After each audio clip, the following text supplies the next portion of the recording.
Good evening and welcome to another edition of Iron Port here on Metropolitan Television.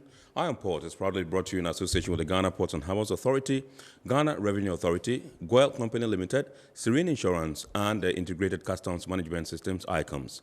The program is also aired live on Ghana Television, the abridged version, every Wednesday at 8:30 p.m. Remember, we are also streaming live on our social media handles, YouTube and Facebook at Iron Port Ghana. Along the line, you can get interactive with us, and the line to WhatsApp us on is 0559 019 177, 0559 019 177. In the course of the show, we shall also activate our phone lines for you to call in and ask our guests questions that bothers your minds. Now, remember that our media partner is the Business and Financial Times, BNFT, and if you want to know all that transpired on this show, please grab a copy of the Thursday edition of the Business and Financial Times, and you'll be able to know all that happened right here on the show. Let me inform you that from this week, we shall come your way with a package from one of our lead sponsors, that's Goyle Company Limited, and that is dubbed the Goyle Market TV, or Goyle TV Market. It's all about showcasing the products and services of Goyle. And so we shall be coming your way from henceforth every week with a package from Goyle for you. My name is Kennedy Mona. We shall go for a break, be back and continue with the show. Every now and again, Goyle makes good things happen. This time, Goyle has introduced Super XP Ron 95, a higher grade fuel loaded with additives and yet sold at the same price as normal fuel. Goyle Super XP Ron 95 enhances engine performance like never before. It maintains the engine by keeping it clean from carbon deposits. Goyle Super XP Ron 95 is designed to burn slowly and thus improves fuel economy, making you save money after several kilometers.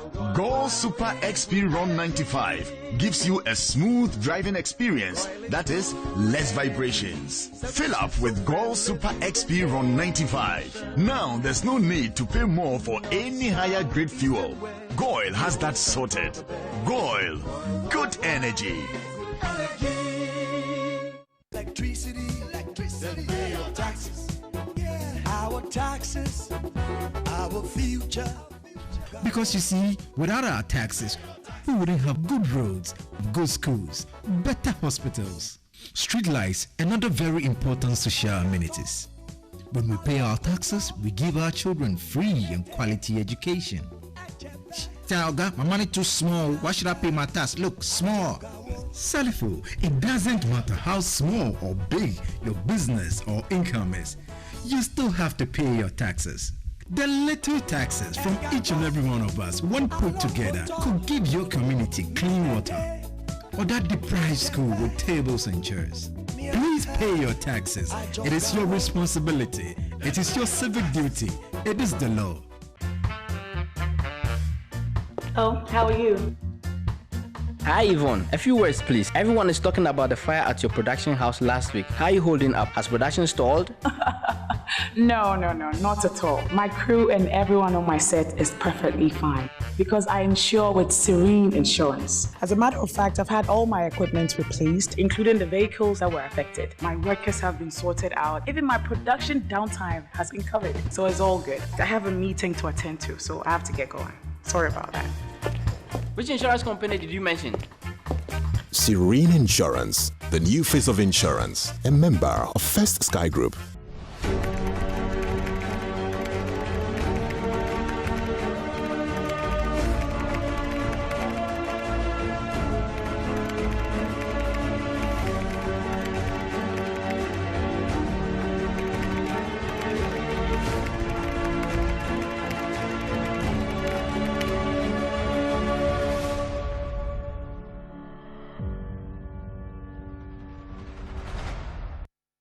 So you're welcome back. And today on the show, we are talking about standardization or standards of goods and harmonization of goods and quality of goods within the Africa Continental Free Trade Area AfCFTA. We want to find out what it is that we're doing as a country to ensure that goods that leave other countries for Ghana meet the required standards, and goods that are leaving the shores of Ghana for other countries within Africa also meet the required standards. And you know, in Ghana, we cannot talk about standards without mentioning the Ghana Standards Authority. We cannot talk about wholesomeness of goods, foods and drugs, without mentioning the Food and Drugs Authority. And so tonight we have guests from these two state institutions who are going to be discussing the AfCFTA, what their role actually is within the AfCFTA framework. And we also want to bring to you some happenings within the maritime industry in the course of the week. And one thing that happened was the inauguration of the Interim National Executive Committee of the Customs Brokers Association of Ghana, CUBAG. That was on Friday. We'll see what transpired. When we return, I'll introduce my guests to you, and then we shall zoom into the discussion proper. The Interim National Executive Committee of the Customs Brokers Association of Ghana has been sworn into office for what is expected to be a new dawn for the association. CUBAG is one of 4 recognizable associations of the freight forwarding fraternity in Ghana, whose members have been engaged in customs brokerage in and out of the ports of Ghana for nearly 3 decades. The inaugural ceremony brought together members of sister associations such as the Ghana Institute of Freight Forwarders Association GIF, Freight Forwarders Association of Ghana FAG, and the Association of Customs House Agents of Ghana ACCRA. Government institutions such as the Ghana Ports and Harbours Authority and the Ghana Shippers Authority, among other key stakeholders, also delivered some words of solidarity. Continue to fight, continue to do the right thing, continue to be in the line. Continue to let your procedures and your structures work. And with that, you will achieve. We are with you in spirit, and we pray that this committee and this your national executive will forcefully come out to join us wherever we find ourselves to advocate for and behalf of the one who gives us food on our table. It is our hope that as you step into this new chapter of your life as an association, you will improve on your operations as customs house agents and ensure that intransigent members who drag your name and reputation in the mud are not entertained. We are confident that the relationship between our 2 organizations will even grow stronger with the interim NEC coming into office. The chairman of the association, who is also the president of the Association of Customs House Agents of Ghana, Yauche, called for the unified support of the freight forwarding fraternity towards promoting sound practices in the freight forwarding sector and the maritime industry as a whole. Despite our differences,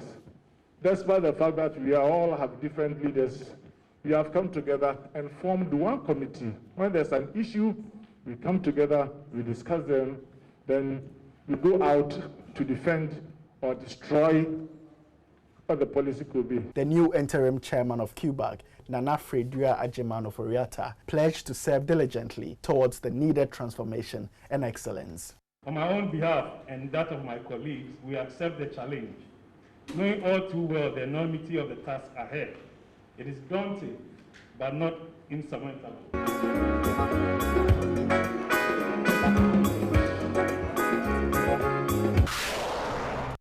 You will come back, and that was some happening there within the maritime industry.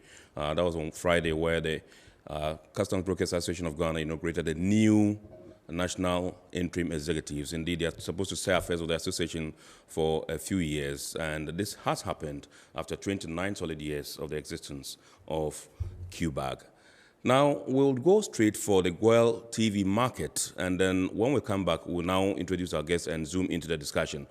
This week's edition of the GOIL TV market took place or featured the South La service station in Labadi here in Accra.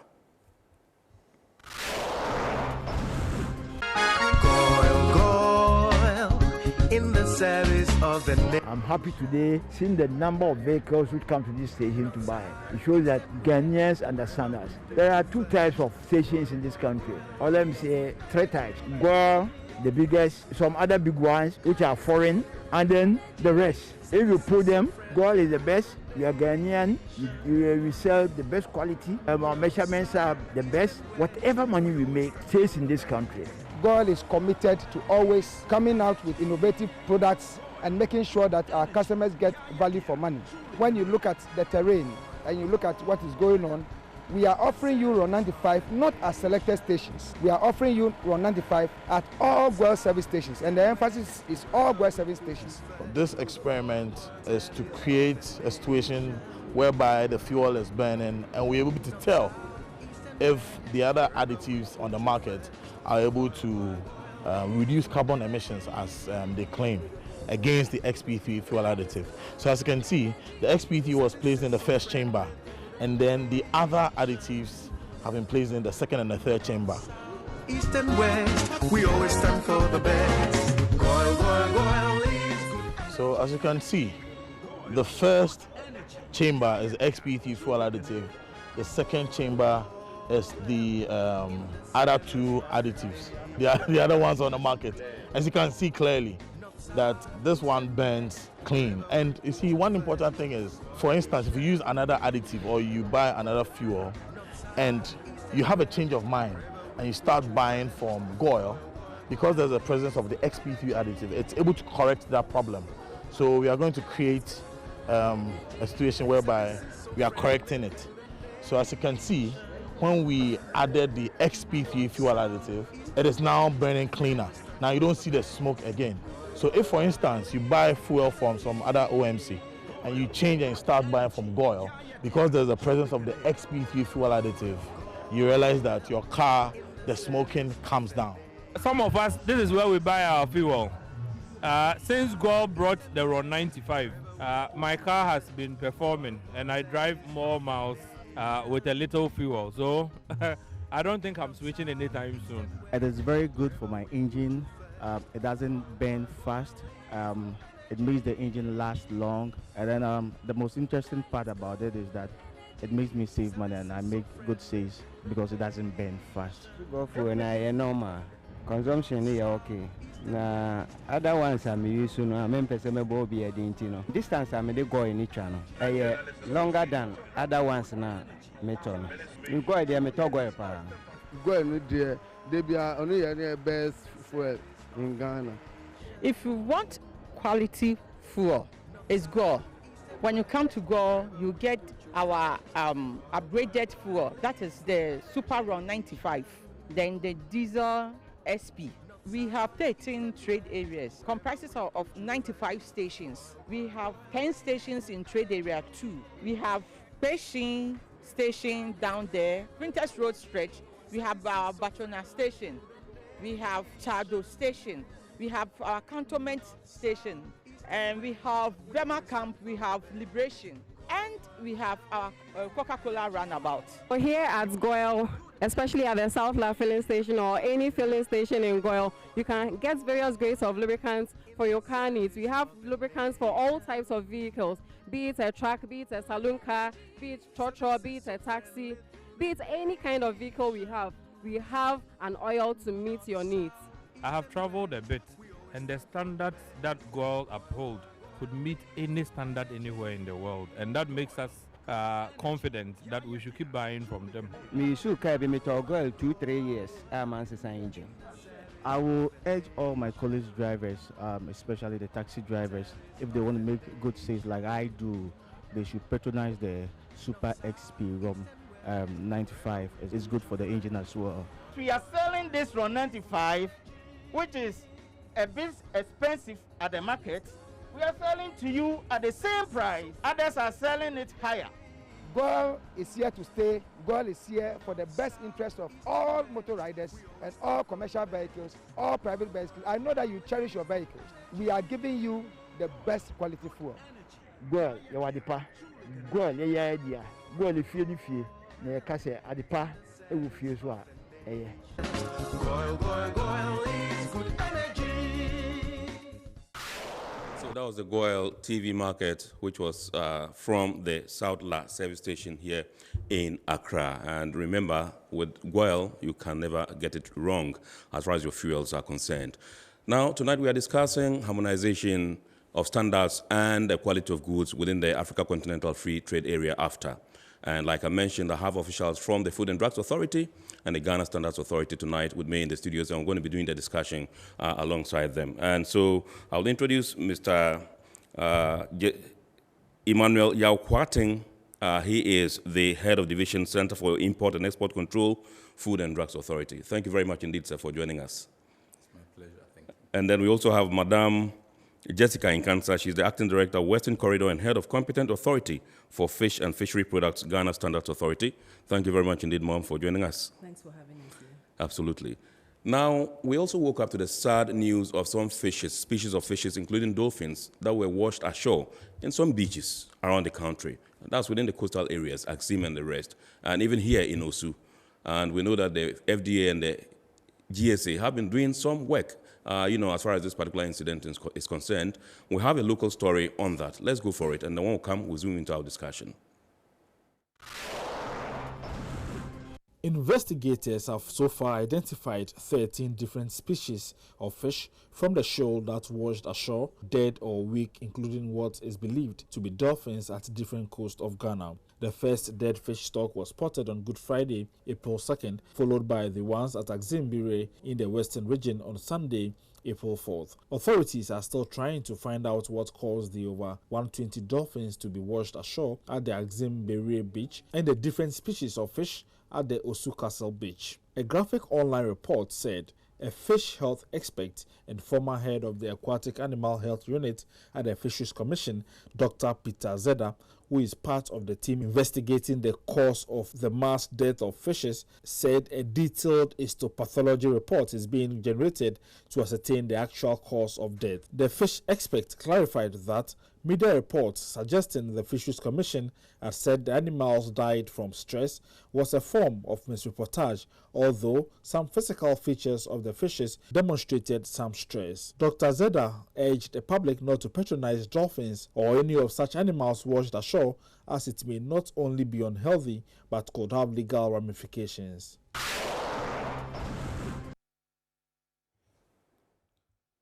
So, Mr. Kwating, Madam, you saw the story. Let me begin with you. I know the FDA issued a statement cautioning the public not to consume these fishes that were washed ashore. And we also saw videos on social media showing people, particularly within the Axim area, preparing these dolphins. I mean, it was so nice, and you'll be tempted to eat it. And once these things cross onto the market, there's no way you can stop it. Mm-hmm. People are definitely going to eat, because you and I will not know that these are part of these, fishes that were washed ashore. Tell us, what's the FDA doing about this? Well, FDA has had a lot to do about this incident. It has traveled the length and breadth of the regions where these fishes were washed ashore. And FDA has also taken samples from the dolphins and the other species of fishes that were washed ashore. And as I'm speaking, analysis is ongoing. We haven't received the results yet. Our main concern is public safety, the health of the public, because we have not been able to ascertain the cause of the fishes washing up. FDA has been urging the public not to consume them, because if the test turns out to be poisoning or any other injurious substances causing the deaths, then it may also be harmful to human lives. So in the interest of our health and safety, we are being cautioned to not to eat it. We also went to places where some citizens are keeping these products. They are keeping the fish or the meat, and then they are saying that they are waiting till the results come. They don't look fresh. If you look at the gills, you could see that this is not fresh fish, and it is started rotting. Even if it is not poisoned, rotten fish can be very dangerous. Food poisoning in all forms. And so we will still urge the public to be very careful and circumspect. You mentioned the gills. As an ordinary person on the street, nobody knows what a gills of a fish is. Or what is it? Is that what you use in identifying whether it is healthy or not? Yeah, between the head of the fish and the rest of the body, you see this slit on both sides where you can actually open. When you open, you see a spongy structure there. That spongy structure should be pinkish for fresh fish. But if you see it turning green or dull brown, it means that it is going bad or it's gone bad. We must stay away from it. And then it is also an opportunity to advise Ghanaians that we should purchase fresh fish. Fresh fish has a peculiar smell. Fresh fish has a peculiar feel, the skin itself. Right. When you see fish that has wrinkled skin, you see fish with the eyes not shiny and popping up, it means that rotting has started. The process of rotting has started, and we must stay away from it. It is dangerous for our health. Now, some of my friends say because they want to eat healthy fish and all this, brouhaha about the fishes that were washed ashore, they would begin to patronize point and kill, which is much more expensive, to the ordinary man on the street. Yes, but let me come to you, Madam. I know you are having some kind of collaboration with the FDA, that's the GSA and FDA, as far as this particular incident is concerned. Can you bring us up to speed with what you have done so far? Yes. So as far as the scope of the GSA is concerned, when it comes to fish, we are responsible for ensuring that the fish that is exported meets requirements. But that doesn't mean that we are not interested in what happens locally, because what happens locally has an effect on what we export. Right. So we are also following up with them. Actually, when FDA picked their samples, they came to the GSA, and we sat with them together with the head of the laboratory to discuss what possibilities there could be, because now we are running tests against the unknown. So we were brainstorming what kind of chemicals should we use as the standards to test the fish, and then what other contaminants could there be. We talked about hydrocarbons, we talked about other chemicals that could be in the sea. So we are running the tests against all these standards. Results are yet to come, but we are in close collaboration with them. And again, our inspectors have also heightened their surveillance when it comes to fish. Yes, we are exporting fish, but some people may decide to, when the fish is cheap, you may decide to use that as the source of your raw material for export. Right. So when we go for inspections, we also look out for the possibility that some of these fishes that were washed ashore could come into the establishment.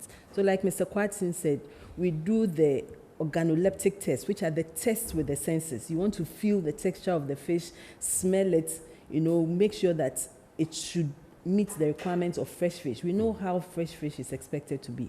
So we look out for all these things as well to make sure that because the eye is on the local market, it doesn't slip through our blind side for exports. Yeah. So we are really, I would say we are on top of the case, aren't we? Fantastic. So at the close of the day, we are all safe with the kind of collaboration you have. We are sure that if the tests, as Mr. Kwarteng and yourself have said, turns out to be negative, and there's nothing dangerous in it. I'm sure some people, like Mr. Kwarteng said, have kept their fishes and probably smoking them and waiting for the test results before sure. they probably come to the market or before they can do some light soup and abenkwai with it. And so we are waiting patiently. Please fast track it. Let's have it fast. We will. And then we know what our fate is. We will. But Kennedy, I must also say there are other government agencies involved in this investigation, not just these two agencies. The Fisheries Commission is also very pivotal in the investigation. Right. So there are other government institutions that are involved in it. All right. Yeah. So folks, tonight, like I said, we are discussing harmonization of standards and quality of goods within the Africa Continental Free Trade Area. And we know that these two state agencies, that's the Ghana Standards Authority and the Food and Drugs Authority, play a very pivotal role as far as international trade is concerned. They play various roles in our ports. And indeed, the two of you play roles as far as inspection of goods at the ports are concerned. Yeah, so let me begin with you, Madam Nkansa. What is your role in the port? Our role as far as trade facilitation is concerned. Yes. Okay. So GSA is very passionate to ensure that our customers have a seamless event when they come to the port to transact business. And to make life easier for them and to ensure that they are happy with the services, we have, for now, focused on 3 areas to improve their activities at the ports. The first one has to do with importer registration. Now that process has been digitized, meaning that you can just sit in the comfort of your home. Once you have a computer, you can register, you can make your payments, and then you'll be opted onto the importer platform. All just maybe 5 minutes maximum whilst you sit in the comfort of your home or your office. Prior to this, it used to be manual. So importers used to lose a lot of money because some people would not know that it's a requirement for import to have to register. Right. And whilst when the goods have arrived at the port is when they want to register. Right. And when it was manual, it did take some time. So demurrage will start accruing and they got very frustrated. So we have done that. Now the importer registration is seamless, it's end to end. Right. And I believe our customers are happy with it. Another thing we do now is what we call the premise inspection. So if GSA is not able to finish the conformity assessment procedure, which is the inspections, the samplings, and the laboratory analysis within 48 hours, then they may consider a provisional release of the products into an identified warehouse on the condition that those goods will not be sold, will not be distributed, will not be allowed to go onto the market. Yeah. Exactly. Until the results of the tests come out. And this is another area but of course, the customer has to apply for this. But it's also come to ease the burden on them when the tests are delaying and demurrage is again accruing. Then another area too is with the import certification, what we call the Easy Pass. So all that we've described, the inspection, sampling, and testing, this time they are done in the country of export. So by the time the goods come here, they have a certificate of conformity from an identified third-party inspection body. Right. For now, we are partnering with Bureau Veritas and the Intertech.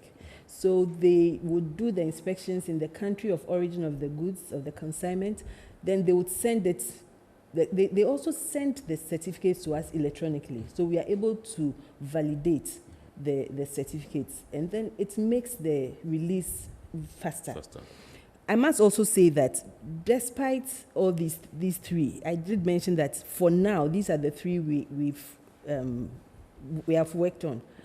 But we are still listening to our clients. Just last week, we had a meeting with the Ghana Chamber of Commerce, the ACCRA chapter, and out of their concerns, we realized that we have to also give them like a link, a phone, so that they can, register their frustrations and other things, which is underway.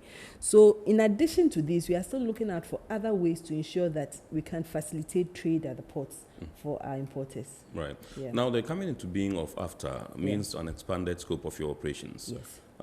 It means that you would have to do a lot more. You are not concentrating on only Ghanaian products. Exactly. And what would you say your role is in this whole AfCFTA arrangement? When you read the AfCFTA document, you realize that we are very pivotal in there, because one of the aims of this whole AfCFTA thing is to increase trade amongst African countries. And what else can we use to promote trade but standards? So we are now making sure that our standards are harmonized from the ASO, which is the African Organization for Standardization level, and then to the ECOWAS level, and then to the governmental level. So now every government is supposed to own it and interpret it to make sure that they meet the requirements that are there. Not only standards, but also standardization, which is the development, the promotion, and the application of standards. So that becomes the voice of the standard. So for instance, if the beautiful suit you are wearing finds its way, somebody spots it on TV just now and wants to buy it, and he says, oh, I'm a size 14, that is standardization. So the standards now give a voice to trade. So people are able to interpret their needs. Can you imagine somebody making a call from Nigeria and saying, oh, I need a container full of gari? How many olonkes would that be? It cannot be a measure for trade. So standardization is one of the rules we are also promoting to make sure that people's requirements are interpreted well. And I must say that for certain niche areas, we have standards. We've developed standards to promote trade, and one of them is for bitters, and then akpeteshi. We have standards for sobolo as well, and the likes of the Casaprecos and others can also now export their products because akpeteshi and then bitters are quite peculiar. And indeed, I think Casapa was the first company exactly. to That's why I use them as an example. Yeah. Yes, they have done a sample export in this, and it's the standards that open the gates for them to be able to trade in there. Another thing is that there are going to be increased exports. Right. So we are having to make sure that the should I call it the risk engine for exports is put in place. Right. And for that, we are making sure that the inspectors are trained. We are increasing capacity for our testing because now all kinds of things which hitherto were not being exported may be exported. So we have to make sure that we have the capacity to do that for them as well. So when it comes to the export side, we are also prepared for the increased work that is coming. Finally, for the import side at the ports, I must say that when it comes to the AfCFTA, not much will change because we've talked about standards, we've talked about harmonizing these standards. Standards can also become technical barriers to trade and all these. But the agreement on technical barriers to trade also says that no country should be prevented from putting in whatever measures to ensure that their citizenry are safe, the environment and other things. So our clearing procedures is not going to change. We are not going to say because of the AfCFTA, we are not going to sample and test. We will still sample and test as required to make sure that the goods that are coming into the country would put it safe for consumption or for use, to make sure that our citizens are protected, and also to promote trade because we don't want Ghana to become a dumping ground for unwholesome products. And insisting on doing this, don't you think that it's going to impact on the fluid flow of goods because of delays?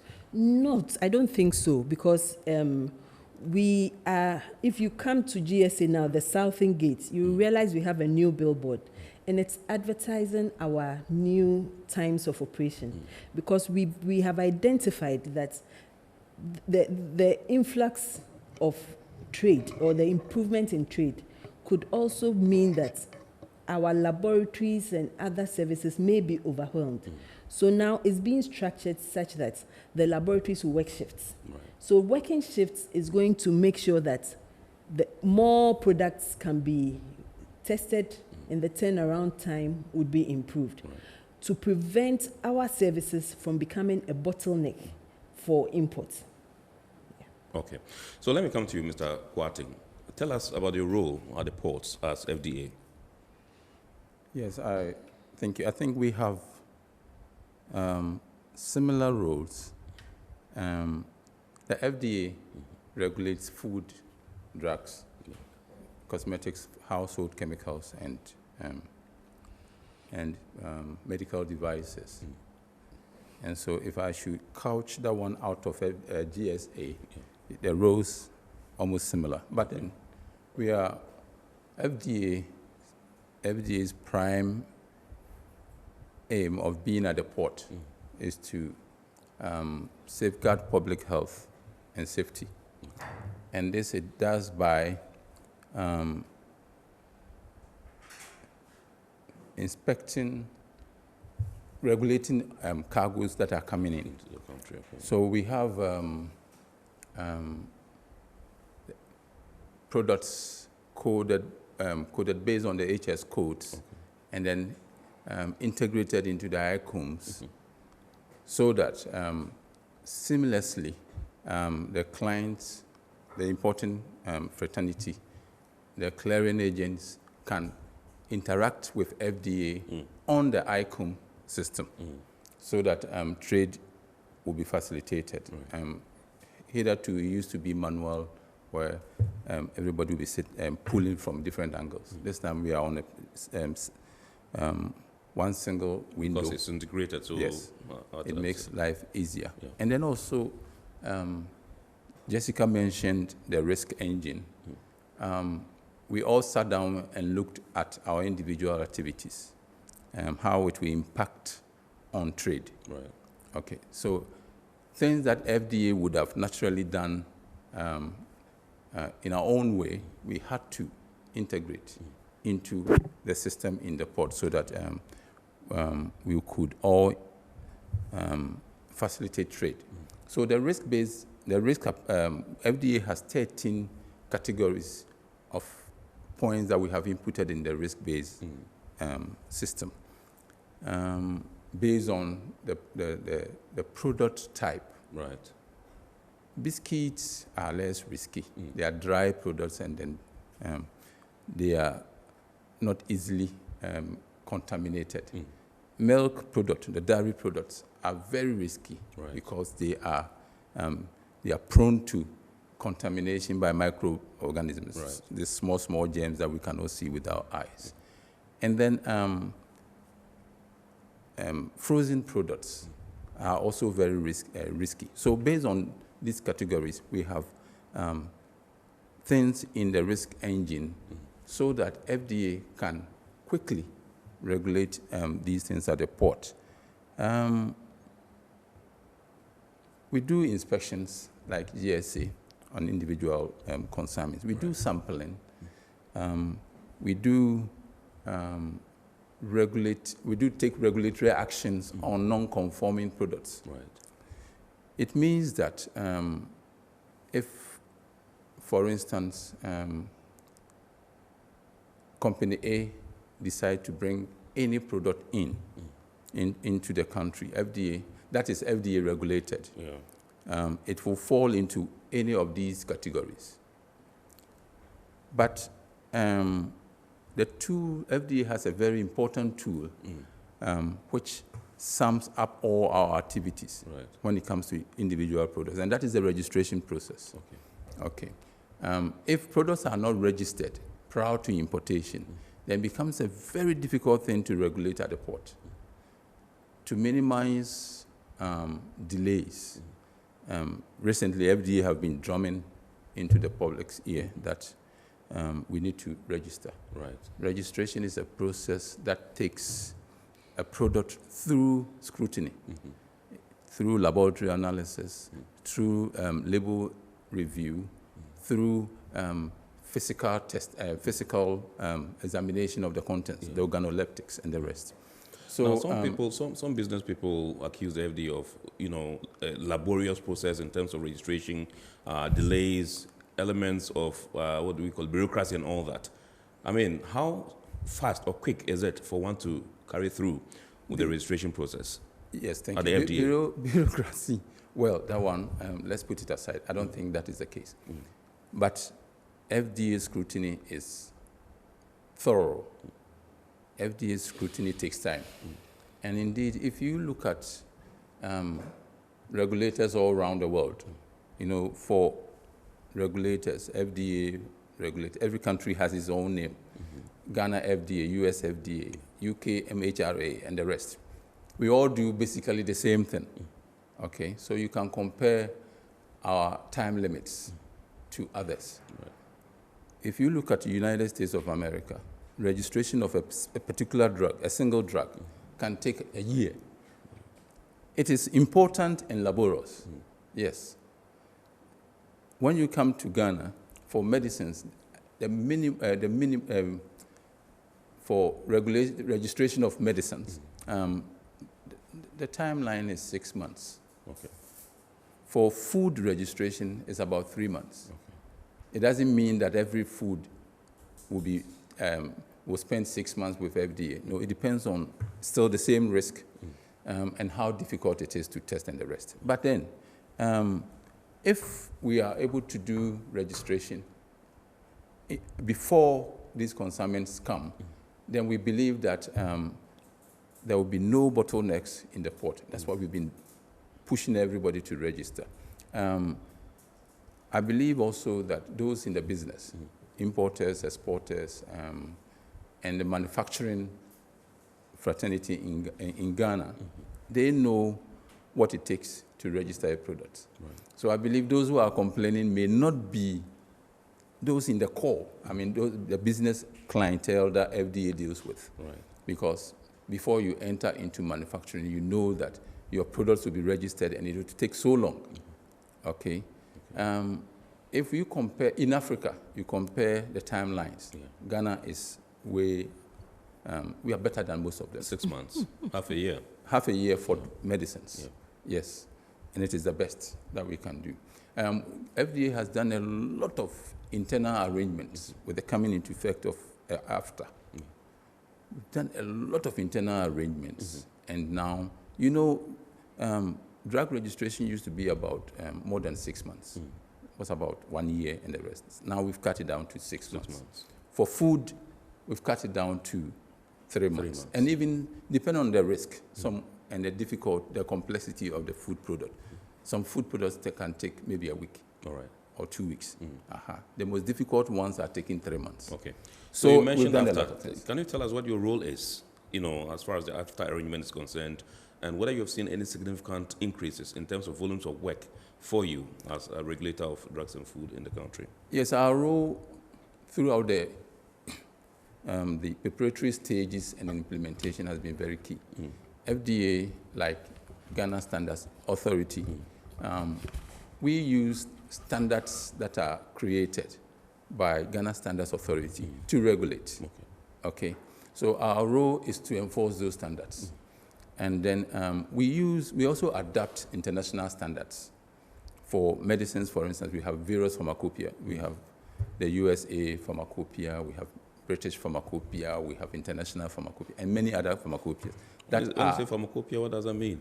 It is an official book, an official book that catalogs various medicines and their testing methods and regimes, and then some go further to even give dosages and the rest. So it is a book that guides in the testing and regulation of these products. And they are standards. These are standards. So British have their own standards. The United States have a standard. Then WHO, who gives us the international pharmacopoeia. These are all standards. And most of the things they are not very different, the standards in these books. But they are all adapted officially, and they are applicable in Ghana. So we use Ghana standards and we use international. For food, we use CODES, another source of information. So FDA uses these standards to regulate at the port. And then when, for AfCFTA, FDA has been on all the technical committees in the drafting and then implementation of the African trade. We have, in collaboration with Ghana Standards and other agencies, been very key. And so we continue to play the same role, making sure that the standards, we use the standards to regulate. Without this kind of regulations, that we have a situation in other countries, a situation that other countries have. You go to countries with no regulation, and that becomes a dumping place. But with a very solid regulation in place, regulation by FDA, by other national agencies, then we are able to stem the flow of substandard and spurious products. So that is the role we play. Right. So. Now, with the inception of AfCFTA, have you realized any significant increases in terms of the volume of work that you used to do? AfCFTA has just started, and our principal trading partners are still the same. Slowly, we are noticing the effect of AfCFTA, but it's not so significant. We just started. The consignments or cargo or products coming from Africa trade will not change any of our roles that we play, because the same scrutiny that we had for other products or for coming from other countries will still be the same. And the standards would be the same. The same. Yeah. Right. So let me come to you, Madam Nkansa, and find out from you, does AfCFTA make provision for specific, as it were, standards to be applied to goods that will come from other African countries into the country?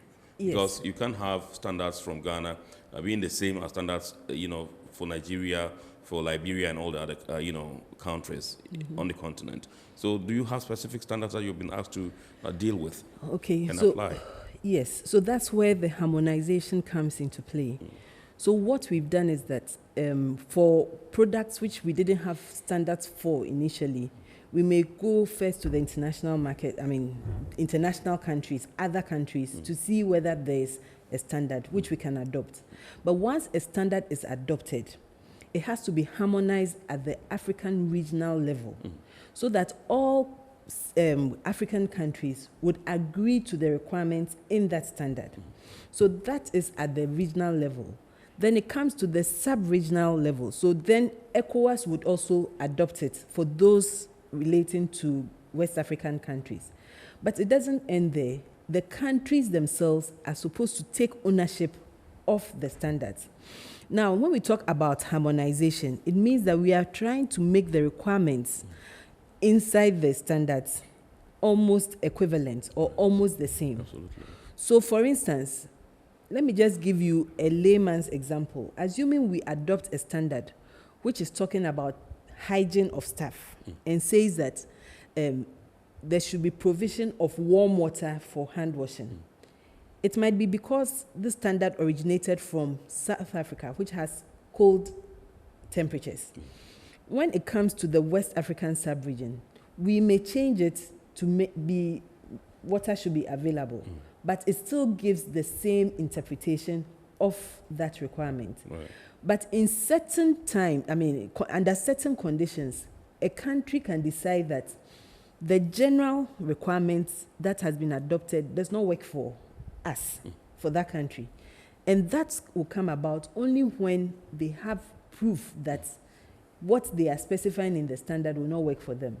So, for instance, given another layman's example, maybe we have adopted the standard for soft drinks on the African regional level.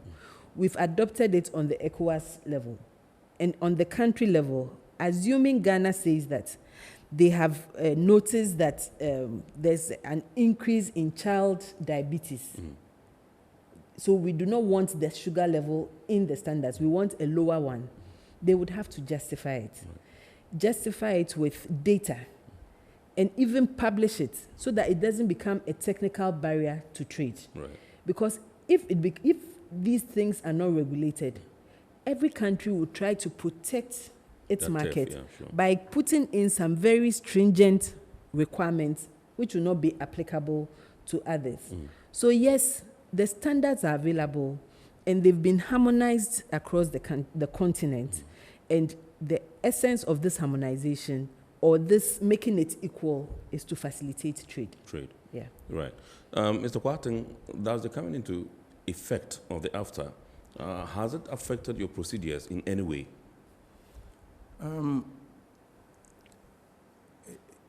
It has, and it hasn't. Let me explain. Right. We knew after was or is going to bring in a lot of trade, and that we cannot meet AfCFTA with the same level of. You were talking about bureaucracies. Yes. So FDA has sat down, looked at its internal processes, and we did out a lot of things just to be prepared and ready for after. Number two, FDA has looked at, I was talking about the risk engine approach to testing and registration. So that too has given FDA a lot of time. For instance, if testing biscuits takes only 2 hours, and then testing milk takes 15 days. The microbiology part alone can take 7 days, 7 to 14 days, depending on what you're looking at. Right. So then we'll make time here to beef up the time at the other side, so that we have harmonized a lot of things in-house, knowing that the volume will be high. And we've FDA has also engaged our stakeholders. We've had several stakeholders meetings with manufacturers, with importers and exporters, all in an effort to orient them towards what is coming. We will want to spearhead the African growth. And like Jessica said, industry can never grow without standardization. Industry can never enter into markets where businessmen are going to make money without regulation.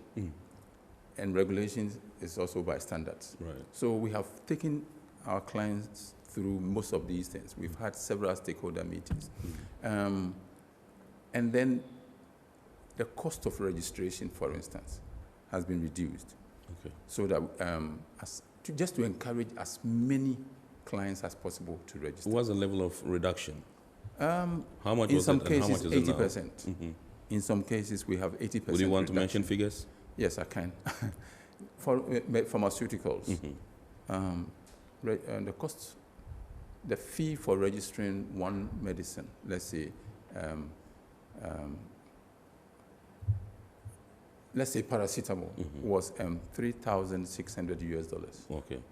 It is now $700. Wow. That's a drastic reduction. Way Total drastic. And then for food, it used to be 1,800 Ghana cedis, and it is now 450 Ghana cedis. Okay. So, and in cosmetics, same. Household chemicals, same. Medical devices. Right. In cosmetics, you see close to 80% reduction. Or in our effort to get as many products registered to compete out there. Right. So yes, we have a role to play, and we are taking it seriously. So long as we have standards for it, or we can adapt and harmonize standards, then we can aid businessmen to do business in Africa. Right. Yeah. Folks, you are listening or tuned into Metropolitan Television, and the program is Iron Port. And tonight we're discussing harmonization of standards and quality of goods within the Africa Continental Free Trade Area AfCFTA. I have Madam Jessica Nkansa, who is the Acting Director for Western Corridor and Head of Competent Authority for Fish and Fishery Products at the Ghana Standards Authority. And also in the studio with me is Mr. Emmanuel Yao Kwarteng, who is the Head of Division, Center for Import and Export Control, Food and Drugs Authority. And we are digesting the issues. I want to examine how we can ensure uniformity in terms of standards as far as the AfCFTA agreement or arrangement is concerned. Let me come to you, Madam. Has the coming into effect of AfCFTA affected your procedures, at the Ghana Standards Authority? Yes, it's affected it positively, I must say, because now we are going into a lot of collaborations. So I'll use FDA as an example, but I'll talk about other agencies as well. But we have decided to harmonize some of our activities so that the cost burden on our clients, our combined clients, would be reduced. So for instance, now we are saying that the same information you use for registration, you can use for certification within a particular time frame.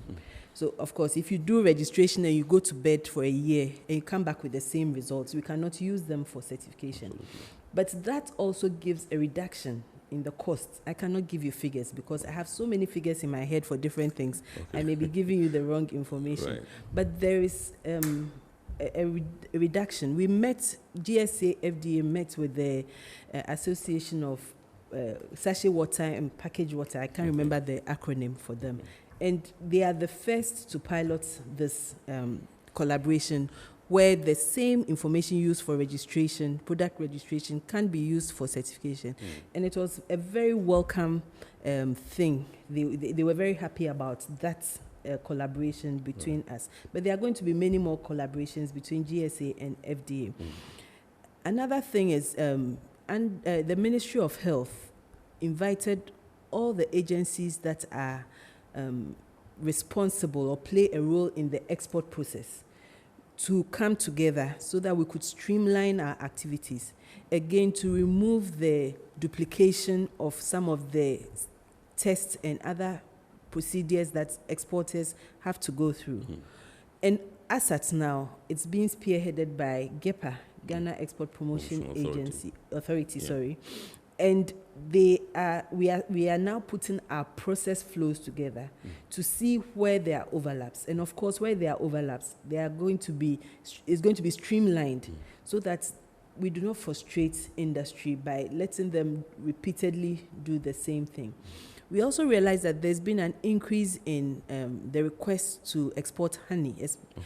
But honey has some specific tests. For the HMF, for instance, we weren't testing it, but the requests were coming. So Veterinary Services Directorate, I think, or Division, VSD, asked that GSA, FDA, and them partner to be able to export the honey. So we have perfected and we've verified that procedure for testing the HMF. And what is HMF? What does it mean? It's a compound. It's 5-hydroxymethyl furfural. It's a component of something that can form within honey because of the presence of the sugar in the honey and the pH of the honey. But it's also cancerous. It can cause cancer. So for export, people will want to make sure that that compound has not formed in the honey before it is being exported to them. So we must be able to certify that, yes, it does not contain the HMF. And this HMF test, we've perfected it. It's been done by an accredited lab so that now we can start exporting honey. I've been told that Ghana honey is one of the best and is being sought, so we should be ahead of the problem and help industry to be able to export this. When it comes to fish, there are some countries that have been approached us already that they want to partner with us for the export of fish so that we know what their requirements are, and then we can, certify the fish for export. So these are some of the collaborations that we are entering into to ensure that the export process becomes seamless for the people who are, or not as frustrating for our exporters. But in addition to that, we've also been on all the technical committees and we know what is coming up. So we are beefing up our laboratories by, getting, in actual, we'll come to that, I'm sure, but we are beefing up our laboratories to make sure that we have the equipment. I mean, it's all not going to happen in a day, but we are taking baby steps towards making sure that we can meet all the requirements of staff, or of exporters. Right. So, viewers, you can interact with us via our WhatsApp line, which I announced earlier, 0559 019 177, 0559 019177, and then we will be glad to share your comments with the rest of the world. Remember, in a jiffy, we shall also activate the phone lines for you to call in and ask my guests questions. Mr. Kwating, yes. You want to add something to what Madam just said? Yes. I just want to reiterate the dangers involved in exporting unregistered products or products that are not certified. It is so dangerous for Ghana. The last 2 months, we've had referrals from UK of containers of Zomi palm oil. They tested and found it adulterated with Sudan dyes. Wow. Okay, we've put a lot of effort. Ghana has made a lot of effort to get the local palm oil industry going. And we have reached a pivotal point, and we do not want to sit down and watch few people destroy it. I know this was a very thorny issue in some time past. Yes, and it's come up again. We had a referral, and we have followed up to many places. What I want to say is that when we do that, when we export things that are not certified to be of the right quality, and that is what AfCFTA is about, and that is why we are so passionate. What we do is that we tarnish the image of the country.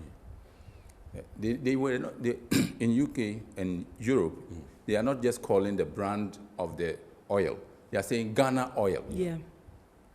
And that is a pretext to ban all oil, palm oil export from Ghana. Yeah. And if that happens, all the local industries will lose business. Ghana will lose money. Yeah. So it is so important that I have to add something to it. Somebody exported cassava, gari. Yeah. And it has been returned, destroyed, because the cyanide content was very high. These are basic things that Ghana can test. Yeah. So that when you send it down there, you are confident that Ghana has seen it. And so I want to entreat local industries to be privy of what the raw materials they are using. Where are you sourcing your raw materials? Who is producing the oil for you? You just gather, what they do is they just gather and export. No, be interested in the quality of your raw material so that finally when you are given a free sales certificate, a certificate to export, then we know that the agencies that are responsible, Ghana Standards Authority, Ghana Food and Drugs Authority, know that we've done our work and people are not passing around us. Right. Thank you. Now let me find out from, yes, Madam Nkansa. It's a very important point that Mr. Kwarteng has raised. Shortly before the COVID, we were on the brink as a nation. I mean, I think COVID came to save us from that because EU was intending to ban exports of fish and fishery products from Ghana. Now, when it comes to the amount of smoked fish exported legally, that's the only one we know, it is less than 0.1% of total fish exports. And yet, the country was going to be banned because of that small percentage.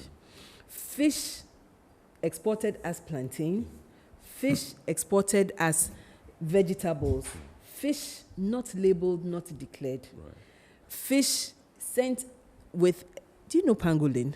What? Pangolin. Yes, that animal. Anteater. You know, we try to mask it. Okay. So it is obvious to the receiving country that it is a deliberate attempt to send customs in the wrong direction. And beat the system. Yes. There's nothing more painful than them writing to us and saying that uncertified products, and they want you to explain how it got to the country. How would you know? So we are appealing through this medium that the avenues to have your products checked and certified are available. So people should just utilize them for the sake of the country and not for their own selfish gains. Absolutely.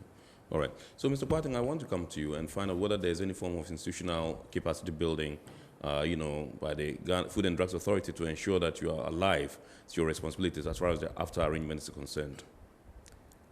Capacity, FDA is always in the business of building capacity. The nature of our job brings us close collaboration with very advanced countries.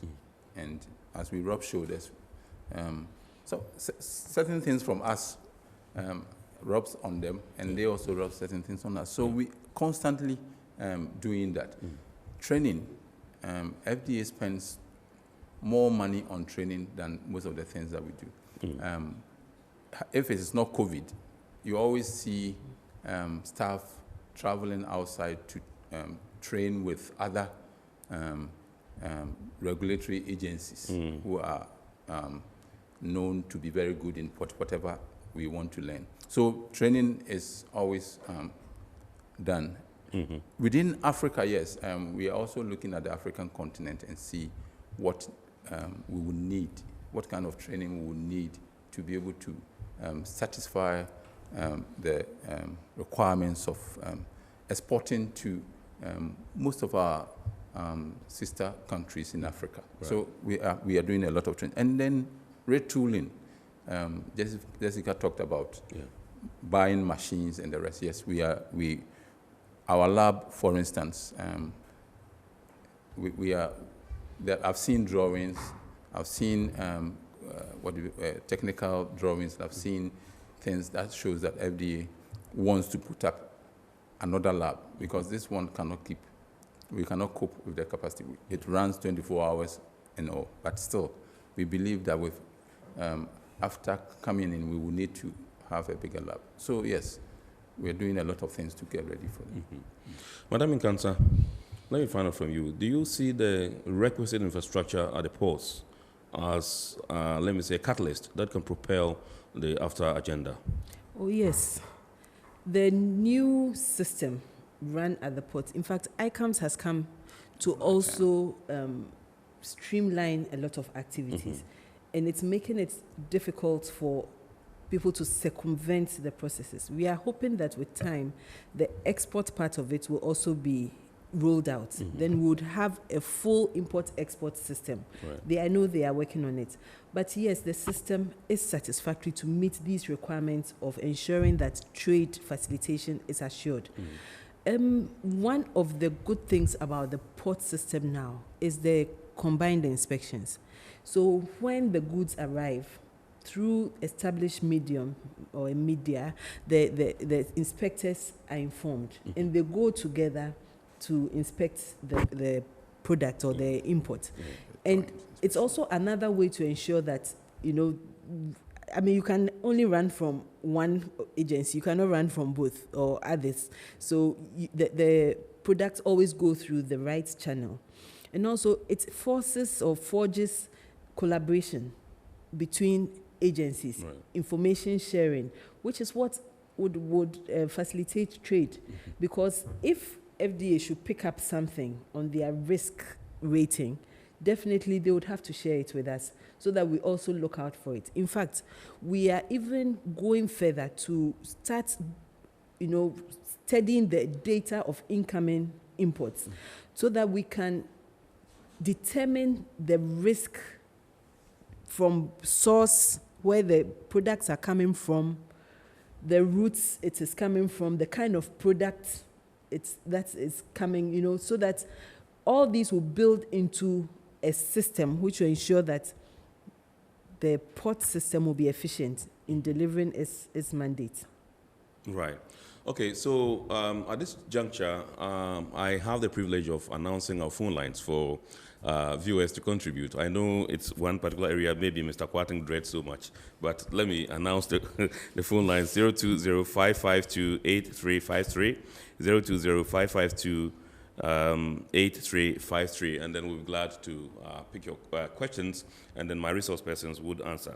In the meantime, I have some messages coming from on our WhatsApp, coming through our WhatsApp platform, and this one says, I am TK, and I am listening to you live.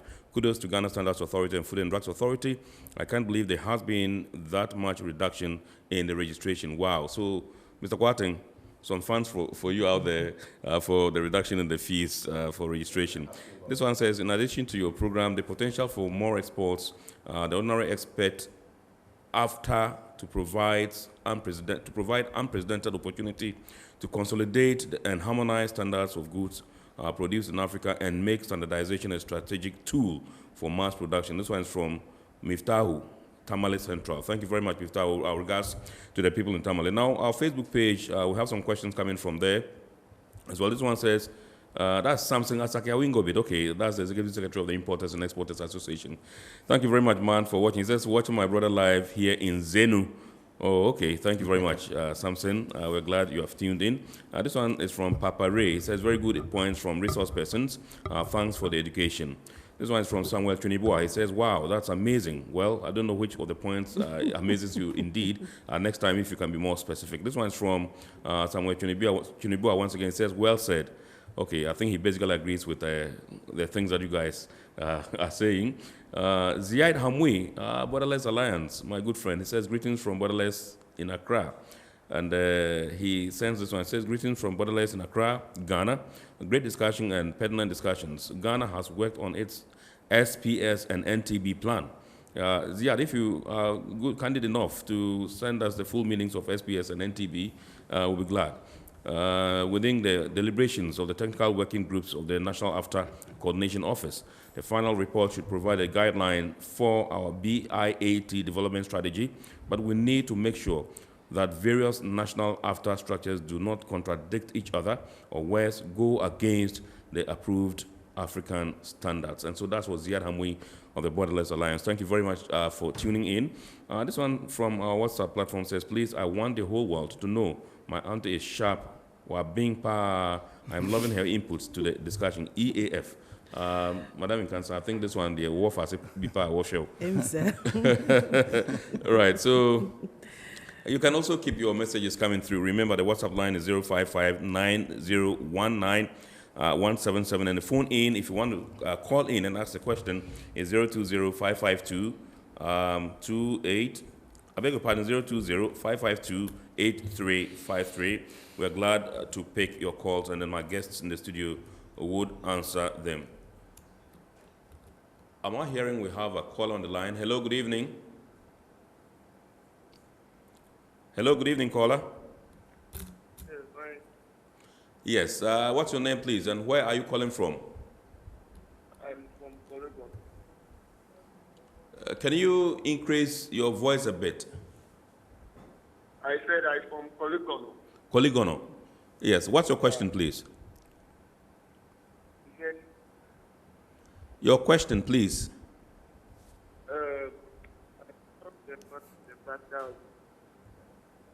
You're not going to look for your question? Yeah. Okay. All right, so I guess our caller is going to look for his question and then come back. But let me come to you, Madam Nkansa, and find out from you. Recently, the FDA intended to increase its fees at the ports. I'm sure the traders out there would want to know the basis for such an increment. Can you... You mean the GSA? Absolutely, yes. Yes. Okay. Yes. So since 2013, the fees, it is the importer registration fees. It hadn't changed. It had remained the same for years since 2013. So August 2019, Parliament approved new fees, changes. Some were increments, some were reductions, and they approved it. So we engaged. Not to cut you, Yes. Madam Nkansa, but I understand we have is that Prisla on the line. Hello, good evening, Prisla. Hello. Yes, hello. Yes, Prisla, good evening. Good evening. Yes, can you ask your question, please? My guests are listening. Okay. Well, I'd like to commend FDA for an amazing job they did with the product that I sent to them a couple of weeks ago. Highly impressed with the quality of work they've done. And I think that the FDA gentleman needs to know about it. Okay. Thank you very much indeed. Basically, I think it's a commendation to one of you for some good job that you did when she came to register her product. And I think that, those are the kind of things that we need to hear from our states, our people who come to do business with you. So let's go ahead with the explanation for the fees you intend to increase at the ports. Whether it has even taken effect? No, so it was approved in August 2019. Right. So we engaged stakeholders and we intended to implement it January 2020. Come January 2020, they still asked for some time because they hadn't gotten to all the members yet. So we agreed to give them the first quarter then we'll start implementing. Unfortunately, COVID hit. So we weren't able to implement. So we still haven't implemented that. Right. We actually engaged them again the beginning of this year, I think in February, at the Shippers Council. And Shippers Authority. Shippers Authority. Yes. And they did say that we should still give them some time. So we would go back to them and then we'll roll it out if everything is agreeable. Yeah. All right. Great. Let me pick a call from one of my brothers from Nkoko. Hello, good evening. Hello, good evening. Hello? Hello? Well, I think, yes. Okay. Can you hear? Hello, good evening. Your line is breaking, please. Can you come again? Yeah, good evening. Good evening. Yes, your name, please. And please go ahead with your question. Yeah, my name. Okay. What do you want to ask? I wanted to ask, this AfCFTA, can I think we're going to bring students from other countries to Your voice is not audible enough. Can you bring it down a bit and then speak up? Let's hear you. Hello. Yes. Yeah, I was trying to ask whether it's going to bring products from different African countries to Ghana. Absolutely, yes. That's all the AfCFTA is about. Okay, then my question is that I think their products are going to flood our market and it's going to worry the indigenous products, right? Okay, so your point is that with So the... when we find ourselves in this situation, what are we going to do to manage this? All right. That's what I'm asking. Okay, my guest would see to your concerns, but he is worried that with the influx of other products from other African countries by the vehicle of AfCFTA, I mean, Ghanaian businesses are going to lose out. Is this something we want to tackle? No, I think so. Let me handle it. Yes. Unfortunately, we don't have any Guta person here to have responded, but no, I think that it is business. Yeah. Okay. Ghana is looking forward to sending our products to all the African countries. Yes. Okay, so many countries. And all the countries, businessmen will also be looking around. Right. Okay. When we allowed US and the Europeans and the Chinese to bring in their goods to Ghana, it didn't stop Ghanaian businessmen doing what they are doing. So yes, there will be opportunities, and then AfCFTA also know the question the other guy asked, boosting intra-African trade, the BIAT. Okay, there has been a series of meetings. We looked at its effects on Ghana. So we know that we must up our business. Right. Yeah. So if you look at the whole package, government is helping indigenous businesses to be competitive. Absolutely. Government is looking at indigenous companies to increase capacity. Right. A whole lot of things. Mr. Quatten, let me pick Ransford from Accra, and then Ransford will be our last call, actually, because we don't have any more time. Good evening, Ransford. Yeah, good evening. In fact, I like the program that you people are doing. Thank you. Now, as a member of the team that helped review the national export strategy, and also National Secretary for Handicraft Exporters. Right. We think there's a lot to be done on the ground concerning this AfCFTA, that is boosting this indigenous companies so that we'll be able to work shoulder with some of the companies that will be exporting or importing, that will be importing from.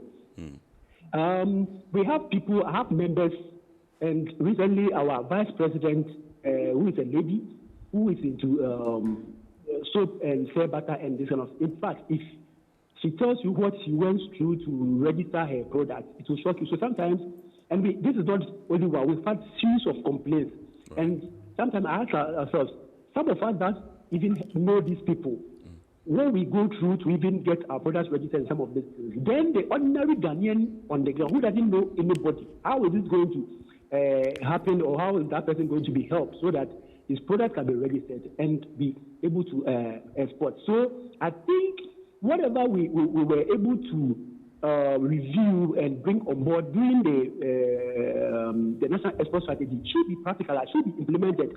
In fact, the former government couldn't implement it because of financial assistance. But as long as we know that that is the engine of the growth of this, especially non-traditional export, it should be taken serious. In fact, if you go to other countries and what they are doing with this non-traditional export, it's not easy. But you come to Ghana, we talk on TV, we talk on this, we talk nicely, but on the ground, I'm part of the national the Secret Authority. We always go to meetings, and they come and they talk nicely, but on the ground, it's for them to do things that will help the ordinary Ghanaian company to be able to export. When you go there, as if they are doing you a favor. Right. It's for them to be help you. It's like they are doing you a favor. So they should stop that. If only truly we want to survive and be able to work together with China, with South Africa, with this kind of countries, then we should stop doing that and Very well. helping on the ground. Very well. Thank you. Thank you very much indeed, Erasmus from Accra. We're grateful for your call. We have barely a few minutes to go, and so let me come to you, Mr. Quatten. Indeed, there was this directive by the FDA that if you don't register your goods, you will not be allowed to clear from the ports. I just want to find out from you how far, whether you have started this directive. If you don't register your imported products, you will not be allowed to clear them from the ports. Have you started implementing this directive? Yes, FDA has started. When did it take effect? 1st of March. Okay. We started in phases. In fact, in February, we did a lot of sensitization. And early March, we did a lot of cautions and the rest. So what we have noticed is that because of many people didn't know the kind of perks that FDA has given to in the registration of products. Yes. So they were not taking advantage. So now what we know is that many importers are rushing to get their products registered. Yes. Registration takes time. And so, yes, the implementation has been administrative charges that are levied. Yes. Some are levied 5,000, 10,000, all in an effort to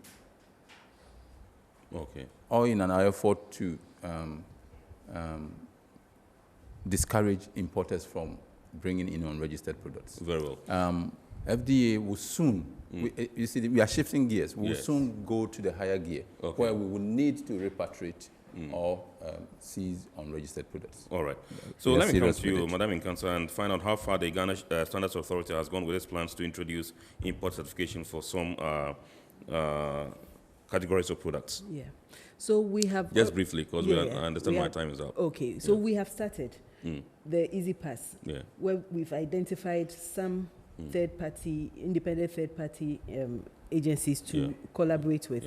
So it's underway, and people are patronizing it. They see the advantages because it also protects investment. Right. Because by the time your products are being shipped to the country or being flown, whichever way it comes, you know the conformity level of it, whether it conforms or not, whether it is good or not. So it's not going to be it's not going to arrive here and be repatriated like Mr. Kwarteng said. Right. So and then when it comes and we can't repatriate it because most of the people who bring in goods do not have that kind of relationship with the people they procure the goods from. It means we have to incinerate it. Absolutely. That is damage to our environment and others. So yes, it is there. It is not mandatory, but even companies or importers who do not fall within our scope of work, like for the pharmaceutical companies, they also use it because they know that it expedites their clearing process. Right. Yeah. Fantastic. Thank you very much indeed. Madam Jessica Nkansa is the Acting Director, Western Corridor, and Head of Competent Authority for Fish and Fishery Products, Ghana Standards Authority. And then Mr. Emmanuel Kwarteng is the Head of Division, Center for Import and Export Control, Food and Drugs Authority. And we've been discussing harmonization of standards and the quality of goods within the Africa Continental Free Trade Area. And that's it for the program tonight. Remember, the abridged version will be aired on Ghana Television on Wednesday at 8:30 p.m. My name is Kennedy Mona. Make a date next week.